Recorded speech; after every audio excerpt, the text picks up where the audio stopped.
Hey Howard, we need to set the record straight. We have way too many questions about our Linotype and especially the keyboard on the Linotype and too much confusion of this with a typewriter. Can you explain this? Well, Jared, I can understand the confusion with the typewriter, and we'll get into the keyboard in just a moment because it is not a typewriter keyboard. But Mr. Mergenthaler worked at what was called a patent model shop. In other words, back in that time, if you applied for a patent to the patent office, you were required to supply a working model of your invention. And the typewriter was, prenatal maybe at this point. And so there were lots of people trying to figure out a typewriter. And Mr. Mergenthaler would be handed a set of plans, told to build it. He would build it. It didn't work. It wasn't his fault that it didn't work. And then they would say, well, can you figure out what's wrong with my plans? So he had a lot of experience with the notion of striking a key and having something happen because of that. So he came up with this keyboard. The Linotype machine does not have one thing that a typewriter has, and that's a shift key.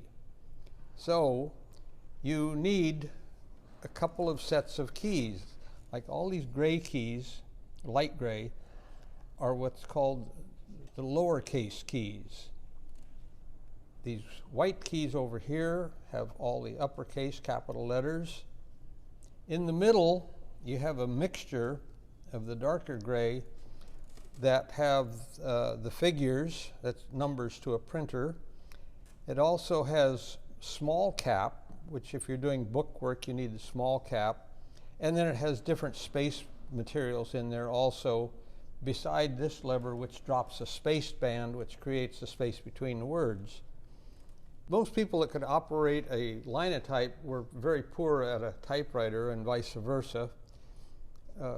Also, one of the things that people notice a lot on this keyboard is these are very new keys, but these little pieces are meant to come off because if you had somebody pounding on you for 14 hours a day, 7 days a week, you might show a little wear and tear. And so it wasn't unusual for people that owned the machines to get a replacement set of these smart covers here.